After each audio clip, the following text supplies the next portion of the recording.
बात जुर्म से जूझते आवाम की हो या समाज में बढ़ते क्राइम ग्राफ की, अपराध की हर एक सूरत के पीछे छिपा होता है कोई ना कोई गुनहगार। नमस्कार, मैं हूं ऋचा शर्मा। तफ्तीश की राह में आने वाली हर कड़ी सुराग बनकर पहुंच जाती है गुनहगारों को सलाखों के पीछे। आप बने रहिए हमारे साथ, क्योंकि हर जुर्म के खिलाफ हमारी तफ्तीश लगातार जारी है।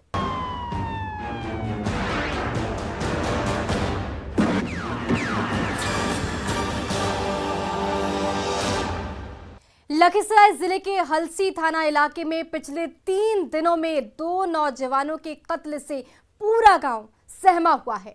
लोग ये सोचकर खौफ में हैं कि अगला नंबर किसका है, कातिल अपना अगला शिकार किसे बनाएगा। तो वहीं दोनों कत्ल के मोडस ऑपरेंडी को लेकर पुलिस सन्न है, क्योंकि दोनों की हत्या एक ही तरीके से की गई। पुलिस ये सोचकर हैरान है कि हलसी में वो सीरियल किलर कौन है जो मौत के खौफनाक और डरावनी स्क्रिप्ट लिख रहा है। देखिए इस रिपोर्ट में 3 दिन में 2 कत्ल की खौफनाक दास्तान की अनसुलझी पहेली। 3 दिन 2 कत्ल। माफ में भी हुआ 2 दिन पहले, अभी गेरुआ पुरसंडा में हुआ है। कौन लिख रहा मौत की स्क्रिप्ट? गांव में अभी माफ में हुआ है, 4 किलोमीटर के बगल में। वो कोई सीरियल किलर है या शैतान? दोनों घटना एक ही व्यक्ति द्वारा, एक ही ग्रुप के द्वारा किया गया है। यह अनुसंधान के बाद ही पता चल पाएगा। आखिर क्या है 2 कत्ल का रहस्य? जिला लखीसराय, थाना हलसी। मामला 3 दिन में 2 मासूमों का कत्ल। खौफ और दहशत की ये तस्वीरें लखीसराय जिले के हलसी थाना क्षेत्र के पुरसंडा गांव की हैं, जिससे साजिश की बू आ रही है। शव को देखकर यही लग रहा है कि पहले कातिलों ने उसे बेरहमी से मारा, उसके बाद अपने गुनाहों पर पर्दा डालने के लिए उसके शव को तालाब में लाकर फेंक दिया है, जिसकी दास्तान सुनकर आपका भी दिल दहल जाएगा।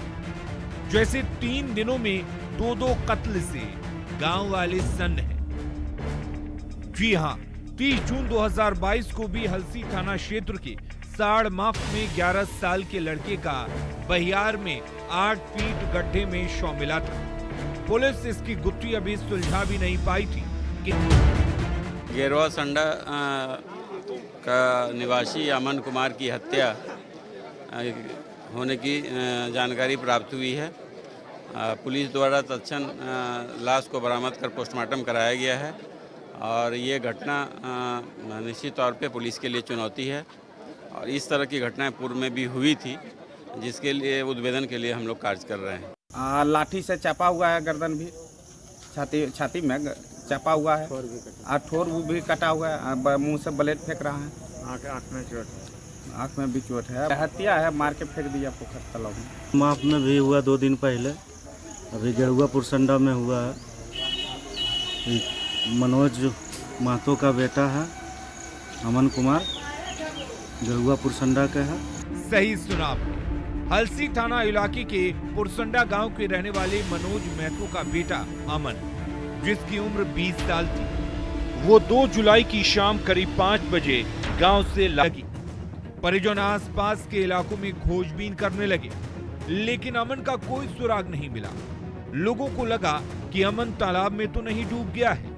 इसकी आशंका में लोगों ने तालाब में खोजबीन शुरू की, लेकिन वहां भी कुछ हाथ नहीं लगा, जिसके बाद घर वालों को किसी अनहोनी की आशंका सताने लगी। पूरी रात बेटे के इंतजार में परिजन करवट बदलते रहे ताकि कहीं से कोई सुराग मिल जाए, लेकिन अफसोस कि कहीं से कोई आवाज नहीं आई। काली रात तो किसी तरह कट गई, लेकिन जब सूरज की पहली किरण के साथ गांव रोशन हुआ तो सनसनी फैल गई। जिस तालाब में परिजन गोते लगाकर लौट आए थे, उसी तालाब में अमन की लाश मिली। देखते देखते पूरे गांव में शव मिलने की खबर जंगल की आग की तरह फैल गई और तालाब के किनारे लोगों की भीड़ जमा हो गई। देखिए, यही वो तालाब है जिसमें अमन की लाश मिली है। गया था सांझ 5 बजे से, नहीं पता था, और उसके बाद खोज हुआ, गांव में खोजा, फिर पोखर में मिल के खोजा तो कुछ नहीं मिला पोखर में, शंका गेला बाद। उसके बाद फिर थोड़ी देर बाद गांव वाला फिर 10 गो जुटा बल चलिए भाई लंबा लंबा आदमी पोखर में खोजो। फिर खोजा तो फिर जहाँ पर ही खोजा फिर वहीं पर करगी में मतलब पोखर के 2 फीट के बगल में फिर मिला। मैं एगो पोखर खनवाया था अपना निजी में, उसमें पूरा खोजवाया तो नहीं मिला। उसके बाद 8 बजे करीब लगभग 9 बजे फिर गए 10-20 आदमी तो खोजवाए, तो उसी में हत्या हॉल मिला। इससे पहले भी 30 जून 2022 को साड़माप गांव निवासी चंद्रिका साव के सबसे छोटे बेटे ज्योतिष कुमार उर्फ बबलू कुमार का शव बहियार में मिला था, जिसकी हत्या के बाद कातिलों ने उसकी दोनों आंखों को फोड़ दिया था और शव को पानी भरे गड्ढे में फेंक दिया था। ठीक उसी तरह जिस तरह से अमन की हत्या के बाद शव को तालाब में फेंका था, ऐसे में लोग आशंका जता रहे हैं कि दोनों हत्या के पीछे एक ही गैंग का हाथ है और कातिल एक ही है, क्योंकि दोनों की हत्या एक ही तरीके से की गई है। मोड्स ऑफ ऑपरेंडिस सेम है। ये अनुसंधान के बाद ही पता चल पाएगा कि दोनों घटना एक ही व्यक्ति द्वारा, एक ही ग्रुप के द्वारा किया गया है। ये अनुसंधान के बाद ही पता चल पाएगा। घटना के पीछे कुछ अभी तक आ पाया है क्या? अभी तक कोई स्पष्ट जानकारी नहीं आ पाई है, लेकिन पुलिस लगी हुई है। अब सवाल ये है कि दोनों हत्या के पीछे किसका हाथ है? क्या एक ही कातिल ने दोनों का कत्ल किया है? अगर हाँ तो हलसी में वो सीरियल किलर कौन है? बेवजह लोगों को शिकार क्यों बना रहा है? निर्मम हत्या के पीछे उसका मकसद क्या है? उसका अगला शिकार कौन होगा? क्योंकि 3 दिन में 2 हत्याएं हो चुकी हैं, जिसने हलसी थाने की पुलिस की नींद उड़ा रखी है। पुलिस को भी समझ में नहीं आ रहा कि कातिल कौन है और वो एक के बाद एक जाने क्यों ले रहा है। हत्या के पीछे उसका मंसूबा क्या है? पुलिस इन्हीं सवालों का जवाब तलाश रही है और दोनों हत्याओं के पीछे के सच को टटोल रही है, जो अब तक पुलिस और गांव वालों के लिए एक रहस्य बना हुआ है, जिसे पुलिस के साथ साथ गांव वाले भी जानना चाहते हैं। ऐसे में देखने वाली बात यह है कि पुलिस दोनों कत्ल की गुत्थी को कब तक सुलझाती है और हत्या के पीछे के रहस्य का पर्दा कब उठाती है, कातिलों को जेल की सलाखों में पहुंचाती है। इंतजार है खुलासे का, लेकिन जिस तरह से 3 दिनों में 2 हत्या हुई है, वो भी एक ही तरीके से, वो बेहद खौफनाक है और लोग सोचकर सहमे हुए हैं कि अब अगला नंबर किसका है। न्यूज़ 18 के लिए लखीसराय से राकेश कुमार के साथ ब्यूरो रिपोर्ट।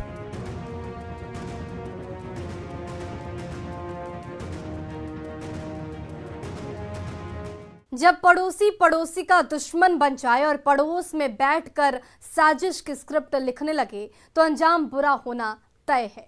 ये हम इसलिए बता रहे हैं क्योंकि कटिहार में कुछ ऐसा ही हुआ है, जिसके खुलासे के बाद पुलिस भी सन्न है, क्योंकि ये साजिश एक दिव्यांग शख्स ने रची थी। देखिए इस रिपोर्ट में लूट की साजिश से सलाखों तक की पूरी कहानी। 10 लाख लूट मामले का खुला राज। 48 घंटे में साजिशकर्ता बेनकाब। 2 आरोपी गिरफ्तार, बाकी की तलाश।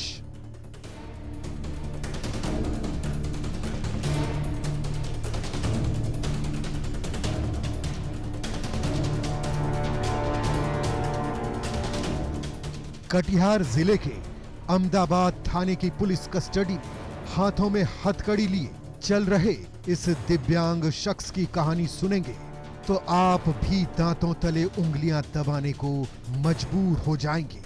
जैसे इसकी गिरफ्तारी के बाद पुलिस वाले भी सन्न हैं।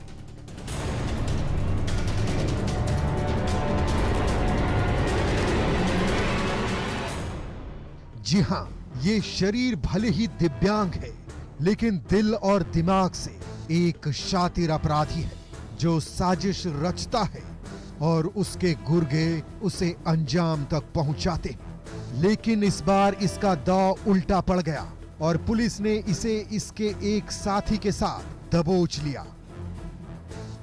हाथों में हथकड़ी लगी है, माथे से पसीना टपक रहा है। अगर पुलिस ने इसे अभी तक गिरफ्तार नहीं किया होता तो ये कहीं और बैठकर अभी आपराधिक वारदात की साजिश रच रहा होता और अपने किसी दूसरे पड़ोसी को जाल में फंसा रहा होता।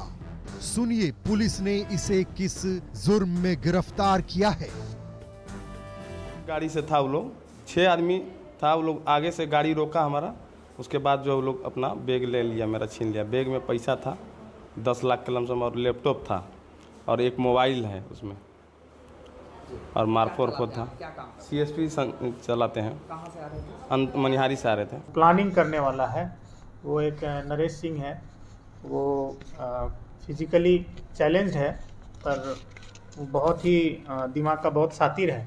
उसी ने इस घटना की पूरी प्लानिंग वो जो CSP संचालक है उसके पड़ोसी दुकानदार के साथ रची थी और उसी में जो है इन लोगों ने प्लानिंग किया था घटना को अंजाम देने के लिए। सही सुना आपने। जिस दिव्यांग शख्स को पुलिस ने एक अन्य आरोपी के साथ गिरफ्तार किया है उसका नाम नरेश सिंह है। इसी ने लूट की पूरी पटकथा लिखी थी और साजिश रची थी, जिसे समझने के लिए वक्त के पन्ने को पलटना पड़ेगा।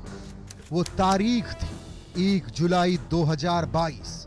इसी दिन अहमदाबाद थाना क्षेत्र के एकटा पुल के पास एक CSC संचालक जितेंद्र कुमार से 3 बाइक पर सवार 6 बदमाशों ने 10 लाख कैश, 1 लैपटॉप और मोबाइल की लूट की थी। जब पीड़ित ने विरोध किया तो बदमाशों ने उसे गोली मार दी। किस्मत अच्छी थी जो बदमाशों की गोली को मात दे पाया। उसके बाद किसी तरह अस्पताल पहुंचा जहां उसका इलाज चल रहा है।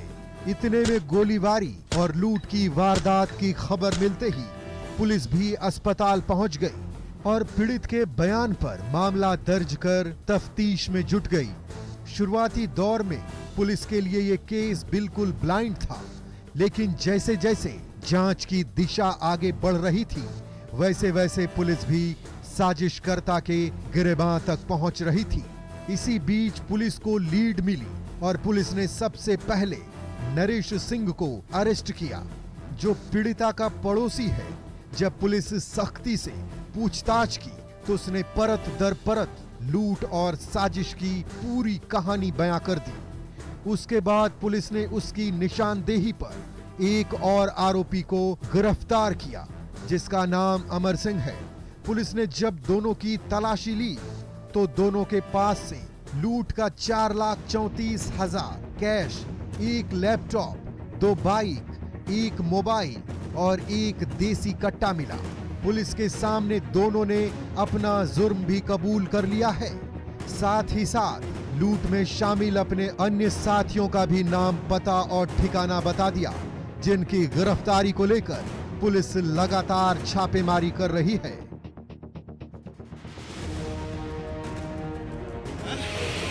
सर हमको तो लूटने में सर हम जो है ना हम गाड़ी चला रहे थे, लूटा था हम लोग के 4-5 लड़का। अच्छा। तो गाड़ी चलाने में लूटा है दूसरे को, हमारे गांव का है। आपको कितना पैसा दिया था? हमको पैसा 1 रुपया नहीं दिया है, वही लोग अपने पैसा बांटा है। क्या लूटा है?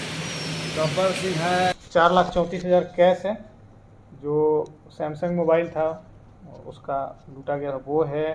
जो उसका डेल कंपनी का जो लैपटॉप था वो भी है। घटना में प्रयुक्त जो 2 मोटरसाइकिल है वो भी बरामद है। जो अपराधकर्मी जो कपड़ा पहने हुए थे वो भी बरामद हुआ है और एक देसी कट्टा जो है अपराध में जो यूज हुआ था वो भी बरामद है।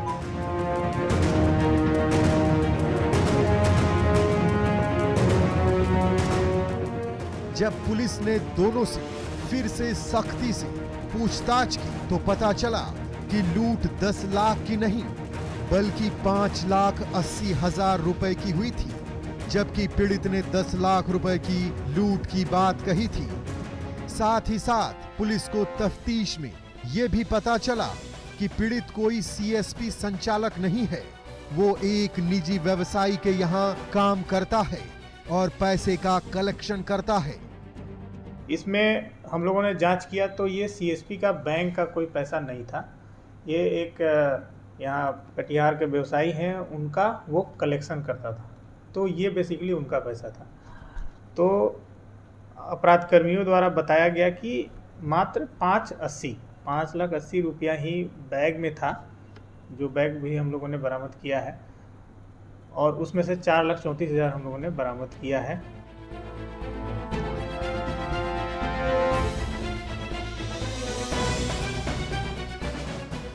इस तरह कटिहार जिले के अहमदाबाद थाने की पुलिस ने 2 दिनों में लूट की गुत्थी को सुलझाते हुए पीड़ित जितेंद्र के पड़ोसी और मास्टरमाइंड दिव्यांग नरेश सिंह को जेल की सलाखों में पहुंचा दिया है। साथ ही साथ लूट में शामिल एक अन्य अपराधी के हाथों में भी हथकड़ी पहनाया है और बाकी के आरोपी की गिरफ्तारी को लेकर छापेमारी कर रही है ताकि उन्हें भी जेल की सेल में भेजा जा सके। लेकिन जिस तरह से दिव्यांग पड़ोसी नरेश सिंह ने लूट की साजिश रची थी वो बेहद ही खौफनाक है। न्यूज़ 18 के लिए कटिहार से सुब्रत गुहा के साथ ब्यूरो रिपोर्ट। अब वक्त हो चला है एक ब्रेक का, लेकिन ब्रेक के बाद आपको दिखाएंगे मोहब्बत के दुश्मनों की खूनी साजिश का सच।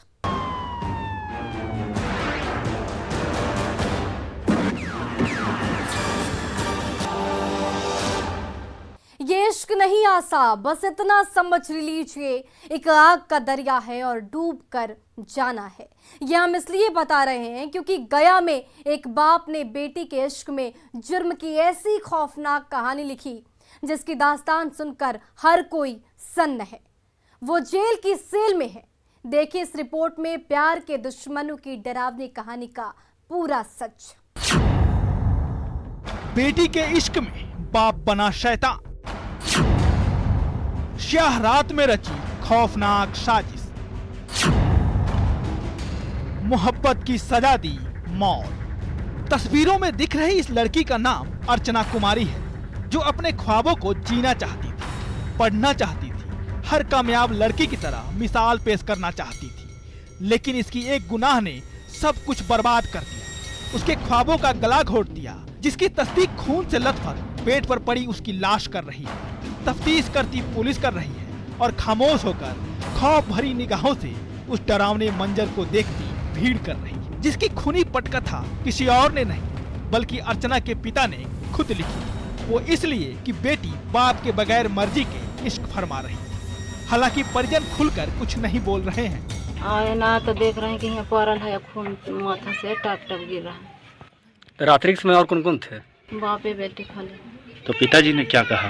पापा घर उनकर यहाँ सुतल थे, मुनी अंदर सुतल थे। तो लाश तो चौंकी पर देखा गया। हाँ हमारे लिए तो चौंकी पर है। क्या आकांक्षा क्या लग रहा? क्या जानकारी मिली आपको? आयल ना तक कहे था सबकी कोई मार दिला, माथा में से खून टाप के था। प्यार के दुश्मनों की एक खौफनाक और डरावनी कहानी गया जिले के डुमरिया थाना क्षेत्र के सोनपुरा गांव से सामने आई है, जिसके बाद से पूरे इलाके में सनसनी फैली हुई है और पुलिस मामले की तफ्तीश करते हुए आरोपी पिता को हिरासत में लेकर पूछताछ कर रही है, क्योंकि पुलिस को आशंका है कि प्रेम प्रसंग में ही बाप ने पीट कर अपनी बेटी अर्चना की हत्या। फिलहाल पुलिस भी चुप्पी साधे बैठी है और परिजन भी चुप है, जो कई सवाल खड़े कर रहे हैं। सवाल ये है कि क्या अर्चना की हत्या प्रेम प्रसंग में हुई है? क्या प्यार के दुश्मनों ने साजिश रची थी? क्या अर्चना के बाप ने पीट कर जान ली है? अगर नहीं तो पुलिस ने पिता को क्यों हिरासत में लिया है? परिजन खुलकर कुछ क्यों नहीं बोल रहे हैं? घर में अचानक मौत कैसे आई? न्यूज़ 18 के लिए गया से एलन लिली के साथ ब्यूरो रिपोर्ट। अपराधी चाहे लाख शातिर हो, तफ्तीश की दिशा अगर सही है तो बच नहीं सकता कोई गुनाहगार सलाखों के पीछे जाने से। तो पुलिस चाहे सोई हो, मुजरिम चाहे कोई हो, आप बने रहिए हमारे साथ, क्योंकि हर जुर्म के खिलाफ हमारी तफ्तीश लगातार जारी है।